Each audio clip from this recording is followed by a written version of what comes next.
আসসালামু আলাইকুম। আ ২১ মে ২০২৫ সেনাপ্রধান অফিসারদের উদ্দেশ্যে বক্তব্য দিয়েছেন। আপনারা জানেন গত কয়দিন ধরেই সেনাপ্রধানের নানান ধরনের আ কি বলবো যে বানরের মতো চক্কর খাচ্ছেন তিনি। এই বাদরামি করতে, করতে তিনি বেশ কিছু আ এটাকে বলা চলে যে রাষ্ট্রের যে আইন, সে আইনকেও লঙ্ঘন করছেন তিনি। তো তাকে মনে করতে হবে যে তার মতো কিছু কুলাঙ্গার, কিছু আওয়ামী সেনাবাহিনীর কথায় পুরো সেনাবাহিনী উঠবে বসবে না। কিছু ইউটিউবারকে ভাড়া করে তারপরে তিনি নিজে যা মনে চায় তাই করতে পারবেন। এই দেশের মানুষ আওয়ামী লীগকে আবার ফেরানোর সেই মেজাজে নাই। আমি আ সেই অফিসারদের উদ্দেশ্যে তিনি কি বক্তব্য দিয়েছেন সেই বক্তব্যটা আপনাদেরকে চুম্বকাংশ শোনাবো কারণ পুরোটা অনেক লম্বা।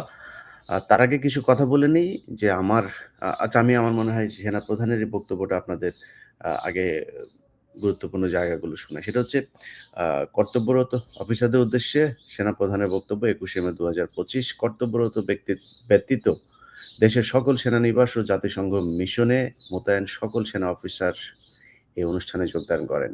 প্রথম অংশে সেনাপ্রধান অফিসারদের উদ্দেশ্যে প্রায় ৩০ মিনিট বক্তব্য রাখেন এবং এরপর প্রায় ১ ঘন্টা ১৫ মিনিট অফিসারদের প্রশ্নের উত্তর দেন। এখানে ২ নম্বরেই বলা হয়েছে, সাধারণভাবে সেনাপ্রধানকে বেশ ক্লান্ত, খানিকটা হতাশ ও স্বভাববিরুদ্ধভাবে উত্তেজিত দেখা গেছে। তার প্রাথমিক বক্তব্যে তিনি নিরলসভাবে কাজ করে দেশের প্রতি দায়িত্ব পালনের জন্য সেনাবাহিনীর সকল সদস্যকে অভিনন্দন জানান। তবে বিভিন্ন কারণে সে দেশের শান্তি শৃঙ্খলা সহ সার্বিক পরিস্থিতির সম্পর্কে তিনি হতাশা ব্যক্ত করেন। তার বক্তব্য ও প্রশ্ন উত্তরের পর্বের আলোচনার উল্লেখযোগ্য অংশসমূহ নিম্নরূপ। আচ্ছা, এইখানে তিনি বলেছেন আ যে সার্বিকভাবে দেশে একটি অরাজক পরিস্থিতি বিরাজ করছে বলে তিনি উল্লেখ করেন। সময়ের সাথে পরিস্থিতির আরও অবনতি হচ্ছে বলেও তিনি উল্লেখ করেন।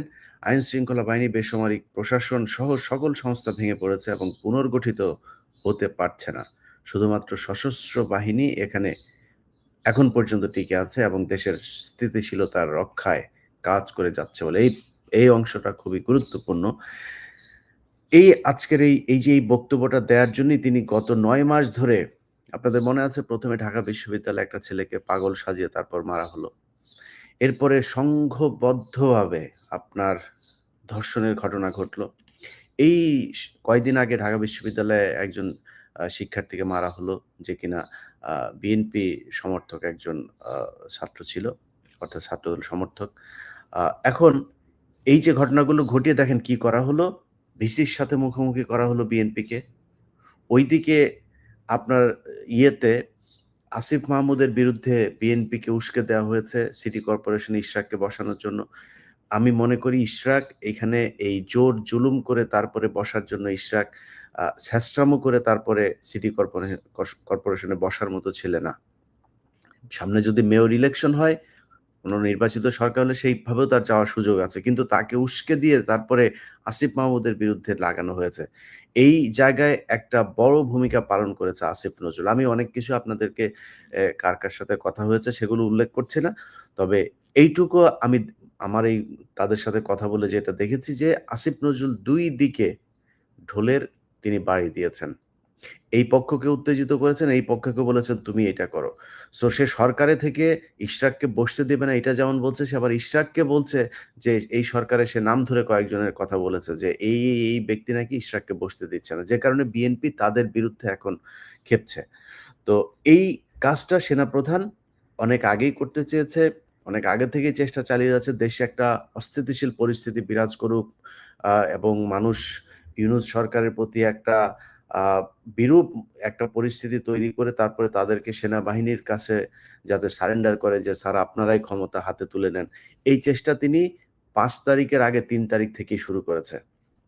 তার ইচ্ছা ছিল আসিফ নজরুলকে প্রধান উপদেষ্টা করে তারপরে একটা সরকার গঠন হবে।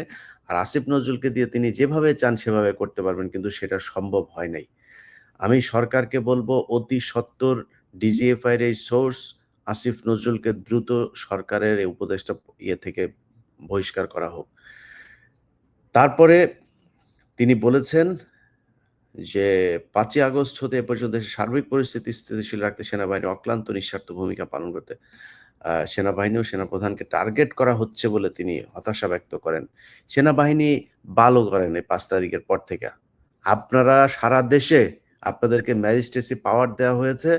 এই সেনাপ্রধান, এই সেনাপ্রধানের আপনার তাদের যেইসব উচ্চপদস্থ যেই জায়গা থেকে তাদের কমান্ডিং মানে কমান্ড করা হয়, সেই জায়গা থেকে আমি অন্তত ২০ জন মেজর, ক্যাপ্টেন তাদের সাথে কথা বলে শুনেছি যে, তাদেরকে কাজ করতে দেওয়া হয় না।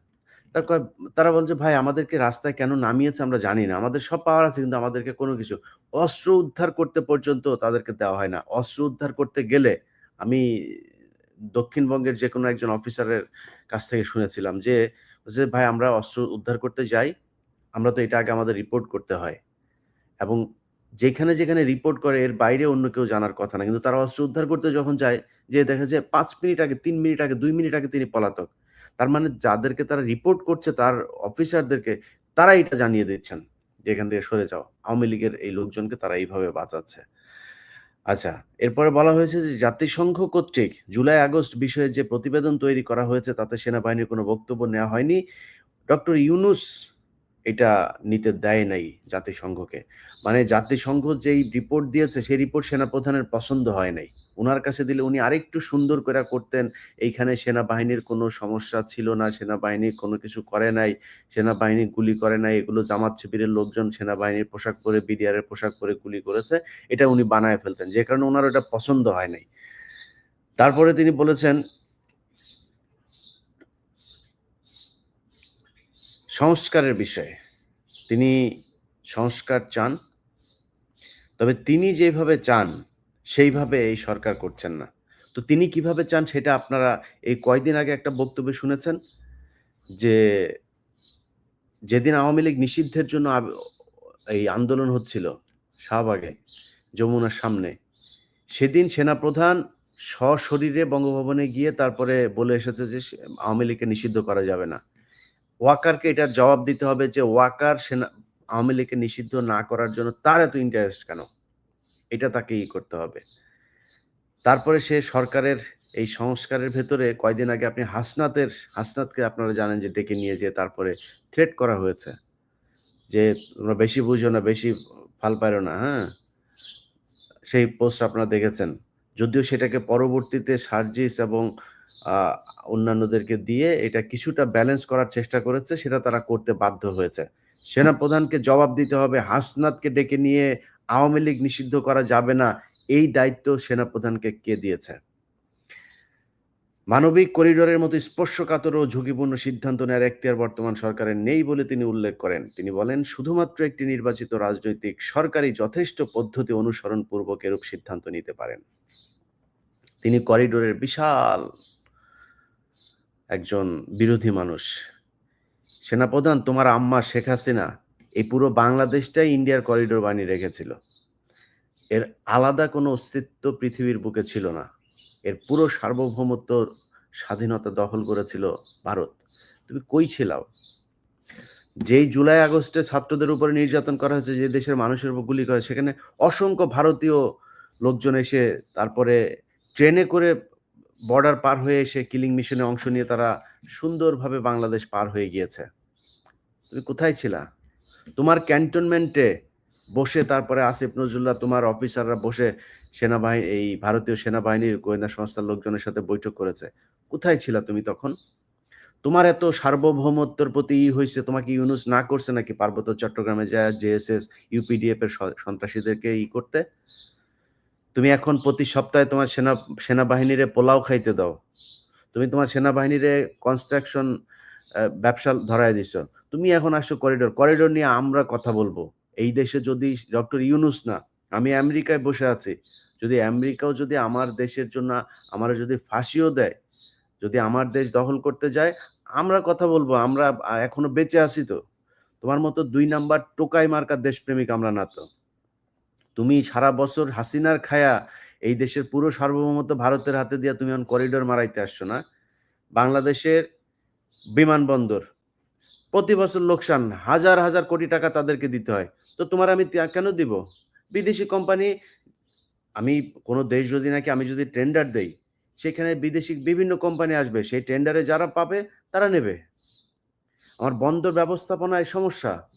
এটা যদি এই সমস্যা যদি এই জট যদি না হয়, এটার জন্য আমার বিদেশি কোনো কোম্পানি যদি নাকি করা হয়, করবে সমস্যা কি? আপনি যদি বাংলাদেশ বিমানটা যদি এখন এমিরেটস এর কাছে যদি দিয়ে দেন। আর ভাই এমিরেটস এই দেশে যা এই বিমানবন্দরের যে পরিস্থিতি করবে, প্রতিটা মানুষ এটার সুফল ভোগ করবে। এখন কোন দেশ, কোন কোম্পানি মানে দেশ মানে কোন দেশ এসে আমার এটা দখল করে করবে, এটার আমি বিরোধিতা করব। জীবন দিয়া দিব এটার জন্য। কিন্তু আমার কোন কোম্পানি, কোন দেশের বিদেশি কোম্পানি এসে যদি এটার হ্যান্ডেলিং এর কাজ নেয়, এটার রক্ষণাবেক্ষণের কাজ নেয়, সমস্যা নাই তো। তুমি তো এতদিন ইন্ডিয়ারে যে সুযোগ সুবিধা দিয়ে রাখছিলা, ইন্ডিয়ান একটা জাহাজ যদি আসে তাইলে তাকে আগে খালাস করতে হবে। সে পরে আসলেও তার আগে দিতে হবে। তুমি তখন তো এটার বিরোধিতা করো নাই। তুমি পাহাড়েই করো না কেন? তোমারে খাওয়ার জন্য নাকি এই ডিওএইচএস আর এই ঢাকা শহরের অর্ধেক দখল করে তোমারে খাওয়ার জন্য সেনাবাহিনী রাখছি নাকি আমরা? তুমি পাহাড়ে যাও, পাহাড়ে যা পাহাড় আগে দখলমুক্ত করো। এরপরে তুমি করিডোরের বিরুদ্ধে কথা বলতে আইসো। ডক্টর ইউনূস আর সেনাপ্রধান কিংবা যে যাই বলুক, আমরা করিডোর বা কোনো বিদেশি কোনো সংস্থার কাছে কোনো কিছু দিতে হলে আমরা একজন মানুষকে বিশ্বাস করি। সেটা হচ্ছে বেগম খালেদা জিয়া। বেগম খালেদা জিয়ার মতামত নিয়া যদি মনে করে যে না এটা ঠিক আছে, যেহেতু এটা নিয়ে একটা তৈরি হয়েছে। আমি নিজেও করিডোর সম্পর্কে কিছুই জানি না যে ইউনূস আসলে কোন শর্তে কাকে দিতে চাচ্ছে। ইউনূস যদি কোনো দেশের কোনো বিদেশি শক্তির হয়ে যদি কাজ করতে চায়, আরে ভাই রাতারাতি ইউনূসের বিরুদ্ধে দাঁড়াবো আমরা। যেহেতু এটা নিয়ে একটা বিতর্ক তৈরি হয়েছে, আমি মনে করি এর মধ্যস্থকারী হিসাবে খালেদা জিয়াকে রাখা যাইতে পারে এবং বেগম খালেদা জিয়া যেটা বলবে সেটাই হবে। একজন বিশ্বস্ত দেশপ্রেমিক, তিনি কোনোদিন এই দেশের বিরুদ্ধে যায় এমন কোনো কিছু করবে না। সো খালেদা জিয়াকে আনেন, এনে আপনারা বসেন, বসে এটা কি করবেন সেটার সিদ্ধান্ত নেন। ওয়াকার এটার জন্য কষ্ট পাচ্ছে এই সেই, সে লিখেছে ওইখানে যে there will be no corridor. এখানে সে এটার মানে কোট আনকোট একটা দিয়েছে। এই লেখাটার ভিতরে তিনি স্পষ্টভাবে বলেন, এটা লেখার আগে বলেছেন। যাই হোক, ওয়াকারের কাছে আমাদের দেশপ্রেমী। উনি ইন্ডিয়ান মাল, ইন্ডিয়া যাও, তোমার আম্মু ইন্ডিয়া গিয়েছে, ইন্ডিয়াতে যাও। আচ্ছা, এরপরেই বলেছে একইভাবে চট্টগ্রাম বন্দরের বিষয়ে কোনো সিদ্ধান্ত নেওয়ার এখতিয়ার এই সরকারের নেই। একের পর এক গার্মেন্টস ফ্যাক্টরি বন্ধ হয়ে যাচ্ছে উল্লেখ করে তিনি বলেন, এই বিষয়টি সরকারের কোনো ভ্রুক্ষেপ নেই। তুই কি পাল ফালাস? তোর ডিজিএফআই সারাদিন আকাম করে এই গার্মেন্টসের পোলাপানের কাছে যায় কাঠি মারে এদেরকে করার জন্য। ওই বিভিন্ন কারখানাগুলো নষ্ট হয়ে যাওয়ার পেছনে তোর লোক দায়ী। তুই করছিস। ওই যে গাজীপুর এলাকায় এক ডিজিএফআই একটারে দিয়ে রাখছে। ব্রিগেডিয়ার জেনারেল একজন। এটা ছিল আত্মীয়। ওই সিলেটের ওই যে এক আছে না? ওই যে মাগুর একটা আছে না আপনার লন্ডনে? পৌরসভার মেয়র বা কিছু একটা ছিল। তার আত্মীয়। তার সাথে ছবি-টবিও আছে। আমার কাছে আছে ওগুলো। তারে নিয়ে এসে দিয়েছে। তো এরা তো সারাক্ষণ এই গুটিবাজি করে। গুটিবাজি করে অস্থিরতা করে। এখন আজকে সে এখানে বলেছে যে এটা করছে। তোমারে ম্যাজিস্ট্রেসি পাওয়ার দেওয়া হইছে না, তুমি সরকার। সরকারের পার্ট তো তুমিও। তোমারে সরকার তো সেই দায়িত্ব দিয়েছে। তুই ওখানে না যেয়ে তুই এনে গুটিবাজি করিস সারাদিন ভারতের সাথে। তোর বউর ফোন দিয়া তুই সারাদিন শেখ হাসিনার সাথে আলাপ মারিস কেন? তোর ওইজন্য তোর সেনাপ্রধান বানানো হইছে নাকি? তারপরে বলেছে যে গত ২০ মে ২০২৫ তারিখ রাতে অনুষ্ঠিত সভায় এর পূর্ব রাতে সেনা ভবনে কোনো গোপন সভা হয়েছিল কিনা এ বিষয়ে সরকার কর্তৃক জিজ্ঞাসিত হন বলে সেনাপ্রধান উল্লেখ করেন। মানে তো ওনাকে সেনাপ্রধান এই রাষ্ট্রপ্রধান ডক্টর ইউনূস জিজ্ঞাসা করেছেন। সেনাপ্রধান যেকোনো সময় অর্পিত দায়িত্বের খাতিরে সভা আয়োজন করতে পারেন। তোমারে শেষ কোনো সময় সরকার প্রধান জিজ্ঞাসাও করতে পারেন। তোমার এই আইন জানা উচিত। তারপরে আহ খুব মজার একটা কথা তিনি বলেছেন যে, গত ৯ মাস ধরে সেনাপ্রধান হিসেবে অভিভাবকহীন হয়ে রয়েছেন বলে তিনি কয়েকবার উল্লেখ করেন। এ বিষয়ে তিনি বলেন যে, তিনি একটি চাতক পাখির মতো একটি নির্বাচিত রাজনৈতিক সরকারের জন্য রাজনৈতিক নেতাদের দিকে তাকিয়ে আছেন। একটি নির্বাচিত সরকার সেনাবাহিনীর জন্য অভিভাবক হিসেবে দায়িত্ব পালন করবে। বাটপার, তোর সময়ে ২০২৪ সালে নির্বাচন হয়েছে না? চাতক পাখির মতো এই পলিটিক্যাল দলের দিকে তাকায়া ছিলি? তুই তো তাকায়া ছিলি তোর আম্মার দিকে। তখন তুই খালেদা জিয়ার বাসায় যে তুই দৌড়াইয়া গেলি, বাটপাড়ির রাজনীতি মারাও। তোমার এই রাজনীতি আমরা বুঝি না। তুই খালেদা জিয়ার বাসায় গিয়া খালেদা জিয়ার সাথে এখন প্রীতি কর। তোর তো প্রীতি না করে উপায় নাই। তুই এইজন্য খালেদা জিয়ার বাসায় গেছিস। ২৪ এর আগে কেন গেলি না? ২৪ এর আগে যায়া খালেদা জিয়ারে কেন করলি না যে, "আপা, ম্যাডাম আপনাকে লাগবে আমাদের।" তারেক রহমানের ফোন করছিলি? বিএনপির কোন নেতারে ফোন করছিলি? তোর মা যা বলেছে তুই সেভাবে ২০২৪ সালে নির্বাচন করে দিয়েছিস। এই দেশের মানুষ তোদের দিকে চাতক পাখির মতো তাকায় ছিল। তোরা কিছু করছিস এই দেশের মানুষের জন্য? তুই তো সেই বাটপার যে কিনা সেনাবাহিনীকে বলেছিলি যে সেনাবাহিনীর এই ইয়ের কি বলে অস্ত্র দিয়েছে সরকার, সরকারকে রক্ষা করতে হবে। এই কথা বলছিলি না তুই? তোর এই রেকর্ড-টেকর্ড আমরা পাওয়ার চেষ্টা করতেছি। পাবো কিনা জানি না। পেয়ে যাইতেও পারি। তুই যে ৩ তারিখ, ২ তারিখ কি আদেশ দিয়েছিলি এইসব আমরা জানবো। তুই যখন কিনা এই ব্ল্যাক আউট করে পোলাপানরে যে হত্যা করা হইলো, তুই কই ছিলি তখন? তোর তখন উদ্বিগ্ন হইস নাই তুই এতগুলি মানুষরে যে মারল? তুই আর তোর বিডিআর এর লোকজনরে দিয়া তুই করছিস, গুলি করাইছিস মানুষকে। তো সেনাবাহিনীর লোক দিয়া গুলি করায় ৫ তারিখ সকালেও তুই গুলি করাইছিস। তুই তো সেই বাটপার। তুই এখন আসছিস চাতক পাখির মতো রাজনৈতিক দল ইলেকশন করবে সেটার জন্য তাকায়। মানে যদি একটা নির্বাচিত সরকার আসে ইউনূসরে এখান থেকে সরায় দেয়, তাইলে তোমার সুবিধা হবে গুটিবাজি করতে, তাই না? এইজন্য এখন নির্বাচিত সরকারেরে তাড়াতাড়ি আনার জন্য চেষ্টা পায়তারা করতেছো। সব লোকজনের কিনে নিয়া এখন তাদেরকে দিয়ে করতেছো।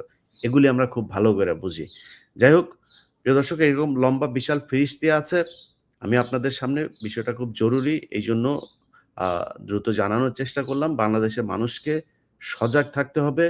বিশেষ করে বিএনপির ভাইদের কাছে অনুরোধ, দেখেন সামনে নির্বাচন হবে, নির্বাচন হইতেই হবে। এটা ডক্টর ইউনূসও বলেছেন জুনের বাইরে নির্বাচন যাবে না। আপনাদেরকে এই সেনাবাহিনীর এই ডিজিএফআই এরাই নানান ধরনের কথাবার্তা বলে আপনাদেরকে উদ্বিগ্ন করার চেষ্টা করবে। আপনাদেরকে একটা সিদ্ধান্তহীনতার ভেতরে নিয়ে যাওয়ার চেষ্টা করবে। আপনাদেরকে মাথায় রাখতে হবে এই দেশের মানুষ নির্বাচন চায়, রাজনীতি আমি নিজেও চাই খুব দ্রুত একটা নির্বাচন হোক এবং সেই নির্বাচন আমার বিশ্বাস ডক্টর ইউনূস দেবেন। এবং ডক্টর ইউনূস এমন কোনো জিনিস করে যেতে পারবেন না যেটা বাংলাদেশের সরকার চায় না। আপনারা তাদের সাথে আলোচনা করুন। কিন্তু এই সেনাপ্রধানকে আপনাদের বুঝতে হবে যে এ হচ্ছে ইন্ডিয়ান মাল, আওয়ামী লীগের মাল। এই আওয়ামী লীগের মালের কথাবার্তা শুনে আপনারা সরকারের বিরুদ্ধে কোনো ধরনের উস্কানিমূলক বক্তব্য, কার্যক্রম কোনো কিছু করবেন না। এটাই আমাদের প্রত্যাশা। ছাত্র ভাইদেরকে বলব, ভাই দেখেন আপনাদের হাতে এখনো সময় আছে। আপনাদেরকে প্রমাণ করতে হবে যে আপনারা আসলেই দেশপ্রেমিক। এই আসিফ নজরুল থেকে সরায় আপনারা যদি ৬ মাস সময়ও পান, এই ৬ মাসে দেখায় যেতে হবে যে না বাংলাদেশে আসলেই একটা ভালো কিছু আপনারা করে গিয়েছে। সেটার জন্য আসিফ নজরুলকে এখান থেকে সরাইতে হবে। আর অন্যান্য যারা আছেন যেসব আ ইউটিউবাররা ভাড়াটে হিসাবে খাটছেন, আপনাদেরকে আমরা খুব ভালো করে জানি। ওয়াকারের পক্ষে কথা বলেন আপনারা কিসের জন্য? আপনারা তো সেই মাল যে কিনা মাল খাওয়ার জন্য তারপরে আপনারা বিভিন্ন কোম্পানির কাছ থেকে টাকা পয়সা নেন। আপনাদের মতো মালেরা এসে এখন আমাদেরকে দেশপ্রেম শেখান। সেনাপ্রধানের মাসিক বেতন নিয়া তারপরে আমাদেরকে এখন দেশপ্রেম শিখাইতে আসিস? তোরও পেছন দিয়া ঢুকাবে শালার তুই জানিস না তুই যে দেশে কয়দিন পরে যাবি? তুই যাওয়ার পরে তারপরে তোরেও তো পেদাবে। তুই সেনাপ্রধানের ফাঁদে পা দিয়েছিস ২,৭০,০০০ ৮০,০০০ টাকা বেতনের জন্য। এই সেনাপ্রধান আওয়ামী লীগকে চায় আনতে। তুই বুঝতেছিস সামনে কি অবস্থা? আওয়ামী লীগকে আনবে, ভারতকে আবার বিভিন্ন জায়গায় তাদের জায়গাগুলো সুন্দর করে দিবে। এটা হচ্ছে ইয়ে। সেনাপ্রধান আপনার কোনো ধোঁকাবাজি, ধান্দাবাজিতে এই ইউটিউবার ভাড়া কইরা লাভ হবে। আপনাকে খুব স্পষ্টভাবে কিছু জায়গা মানুষের সামনে পরিষ্কার করতে হবে। ১ম জায়গা বিডিআর এর বিচার নিশ্চিত করতে হবে। তাইলে বুঝবো আপনি দেশপ্রেমিক। আওয়ামী লীগের যেসব লোকজন এখনো ডিওএইচএস এ পলাতক আছে, যাদেরকে আপনি লুকিয়ে রেখেছেন, আপনার অফিসাররা লুকিয়ে রেখেছে, তাদেরকে বের করে আইনের মুখোমুখি করতে হবে। সেনাবাহিনীকে ম্যাজিস্ট্রেসি পাওয়ার দেওয়া হয়েছে, সারা দেশে সাঁড়াশি অভিযান চালান। অভিযান চালায় আওয়ামী লীগের লোকজনকে ধরেন। কারা এতদিন অস্ত্রবাজি করেছে, মামলার আসামি কারা তাদেরকে ধরেন। আপনারা কোনো কিছুই করেন না। আপনি উল্টা বলছেন সরকার আপনারে কি ব্যারাকে রাখা হয়েছে নাকি? আপনাকে ম্যাজিস্ট্রেসি পাওয়ার দিয়ে বাইরে রাখা হয়েছে। আপনি কারে দোষ চাপান? আপনি প্যারালাল গভর্নমেন্ট হিসাবে আপনাকে কাজ করার ক্ষমতা দেওয়া হয়েছে। আপনি এসে ইউনূসের উপরে দোষ চাপাচ্ছেন। যাই হোক, আমরা বিষয়টি নিয়ে প্রচন্ড রকমের উদ্বিগ্ন আমরা নিজেরাও। সো আমরা দেশবাসীকে বিষয়টা পরিষ্কার করার চেষ্টা করেছি আমি আমার জায়গা থেকে। আশা করি আপনারা বুঝতে পেরেছেন সবাইকে সজাগ থাকতে হবে প্রতিটা মুহূর্ত পর্যন্ত। যতক্ষণ না পর্যন্ত বাংলাদেশে একটা নির্বাচিত সরকার না আসছে এবং সেই সরকারের নেতৃত্বে যারা থাকবে তারা যতক্ষণ স্যাটিসফাইড না আমি যদি ছোট করে বলি যে তারেক রহমান দেশে যায়নি এখন পর্যন্ত। কেন যায়নি? আপনার কি মনে হয় তারেক রহমান ইউনূসের ভয়ে যায় নাই? এই সেনাপ্রধানের ভয়ে যায় নাই। তারেক রহমান আপনাদের কাছে ভাই অনেকের কাছে আমার মনে হইতে পারে যে আমি এখন হয়তোবা আপনার কারো পক্ষে ভাই আমি কারো পক্ষে যে কথা বলি না এটা কয়দিন মানে যখন একজন আজকে বলেন তার পক্ষে বলি পরশুদিন বুঝতে পারেন যে না, এ তো আসলে এর লোক না। সো আশা করি দিন শেষে বুঝতে পারবেন। ভাই বিশ্বাস করেন বাংলাদেশে যদি নাকি একটা নির্বাচিত সরকার আসে এবং সেটার প্রধান যদি নাকি তারেক রহমান হন, আমি আপনাদেরকে কথা দিলাম মানে আমি আমার নিজের জায়গা থেকে আমি যতটুকু বুঝতে শিখেছি তারেক রহমানকে, বিএনপির বিগত দিনে যে সরকার ছিল তার চেয়ে অনেক ভালো কিছু একটা দেখবেন। আমি আপনাদেরকে কথা দিলাম। যদি নাকি খারাপ কিছু দেখেন, যদি অন্যরকম কিছু হয়, লুটপাট হয়, তারেক রহমান বিদেশি কোনো শক্তির হয়ে কাজ করে, আমি বললাম আমি ফার্স্ট পারসন হব যে কিনা আপনাদের সাথে দাঁড়াবো। তারেক রহমানের বিরুদ্ধে দাঁড়াবো। কিন্তু আমি এখন পর্যন্ত তারেক রহমান সম্পর্কে তারেক রহমানের এখনকার যেই তার চিন্তা ভাবনা, তার যেসব মানুষজনের সাথে তিনি এই রাষ্ট্র নিয়ে কথা বলেন, আমি সেটা থেকে আপনাদেরকে বলছি যে তারেক রহমান একটা ভালো কিছু আপনাদের সামনে এই এখন আপনি যে বিএনপিকে দেখছেন, বিএনপি এরকম থাকবে না। বিশ্বাস করেন এরকম থাকবে না। বিএনপির অনেক নেতা আছে যাদের উপরে তারেক রহমানের শতভাগ কর্তৃত্ব নাই। যে কারণে অনেক কিছু তিনি করতে পারছেন না। চাইলেও অনেক ব্যাপারে তিনি এখন নিশ্চুপ থাকছেন। তিনি দেশে ফিরলে সেটা দেখতে পারবেন। সো আমরাও চাই আর যদি জামাত আসে, আমাদের জামাতকে নিয়েও কোনো বড় ধরনের কোনো অভিযোগ নাই যে জামাত এসে তারপরে দেশকে বিক্রি করে দিবে। তাদের কিছু নেতা আছে যারা কিনা রয়ের সাথে কানেক্টেড নানানভাবে জামাতকে বিতর্কিত করার চেষ্টা করছে। তো এটার ব্যাপারে আমার আ কোনো আপত্তি নাই। তারাও যদি আসে আমি মনে করি দেশ নিশ্চিন্ত একটা জায়গায় যাবে। যারাই ক্ষমতায় আসুক বিএনপি কিংবা জামাত কিংবা এনসিপি, আমি মনে করি যে এই দেশ একটা ভালো জায়গায় যাবে। সো সেই দিন পর্যন্ত বাংলাদেশের প্রতিটা মানুষকে নিরাপত্তা প্রহরীর মতো এই দেশকে পাহারা দিতে হবে। আমরা আছি ইনশাআল্লাহ। এই দেশ ভারত, চীন, পাকিস্তান, আমেরিকা কোনো দেশের কাছে নতজানু হয়ে তারপরে থাকবে, এটা আমরা কখনোই ইনশাআল্লাহ হইতে দিব না। সবাই ভালো থাকবেন। আল্লাহ হাফেজ।